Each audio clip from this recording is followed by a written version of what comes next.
then shut it.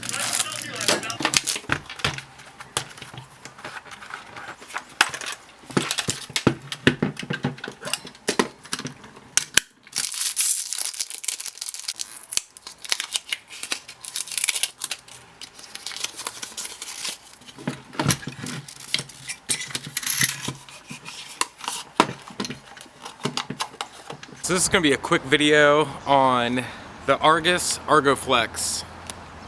Let's go around and shoot some pictures, then I'll meet you in my office and we'll talk about it.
Alright, so this camera was manufactured between 1940 and 1948 in Ann Arbor, Michigan. It's a traditional 120mm medium format film camera. It also takes 620 film, which is rare, but you can still find it. I'm sure there's some on Amazon or eBay, and you can also go to the Film Photography Project. I'll leave a link. You can go there and you can get it through them, or you can buy 620 spools and re-spool the 620 yourself using 120 film. It's the same size film, it's just it doesn't have the paper. And the negative size with these is your traditional square format. It's the 6cm by 6cm, or 6x6 as it's called, which I have grown to love square format, you know, the 6x6, kind of like your Rolleiflex or your Yashica mat. So the lens is a 75mm f4.5. This is where this camera gets a little weird. So it's got some crazy f-stops, and then it's got some weird shutter speeds too. It's got 4.5, 6.3,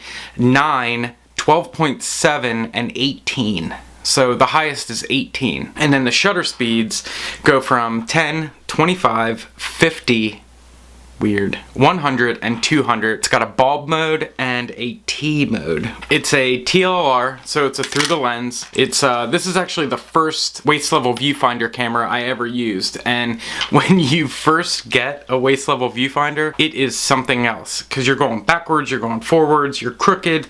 It just looks so weird until you get used to it. Waist level is definitely something that takes time. You're gonna burn a couple rolls through this before you get your framing down, because I'm telling you, you go one way, this thing goes another way. Okay, so there's no exposure meter, and this does not take a battery. So this thing is fully manual, which is awesome, because I don't have to worry about this thing at all. I'm never just like, damn, did I leave my battery in it? Is it gonna corrode? I mean, it is a little bit of a bummer that there's not a light meter on here, but you know, I carry a meter, or you can get free or extremely cheap light meter apps on your iPhone, and they I mean, they're decent. They're not bad. I used one for 2 years on my iPhone. Loved it. Okay, so that's all the tech stuff. Now I'm gonna go through my personal thoughts on this camera. So I got the ArgoFlex at a thrift store for $7. Actually, it was an antique store. Got it for $7. There was a sign on it that said that it was broken.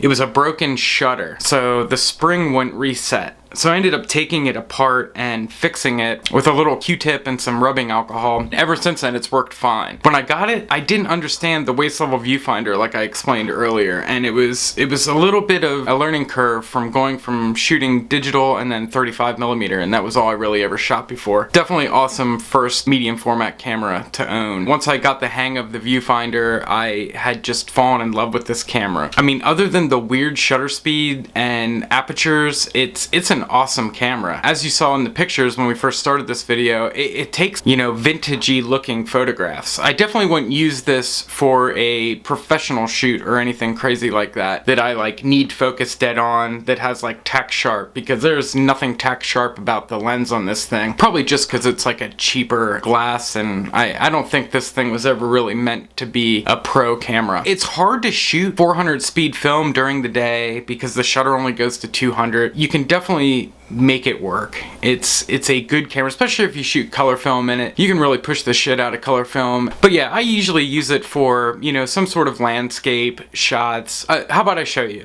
I'm gonna go through now and show you a bunch of my favorite shots that I got with the ArgoFlex, and then we'll do my like final thought wrap up at the end. Alright guys, so enjoy these photos. I'll see you in a couple seconds.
So yeah, that's a couple of my favorite shots that I got with this camera. It's kind of almost like a toy camera. It's got like a lomography feel to it. It would have been something that they had released, and you know, it's pretty cool using a camera from the 40s, like still to this day, because it gives the photograph that feel. You know, I feel like I'm looking at photographs from a different era. If you own one of these or you have any questions about this camera, please feel free to leave a comment down below, ask me anything. But yeah, sorry about the Sunday video. I had a little bit of a behind the scenes of a photo shoot for you guys planned, but then the client kind of dropped out last minute. That didn't happen. And then I did a photo shoot on Monday with a friend of mine, Jeff, that I kind of wanted to bring you guys along.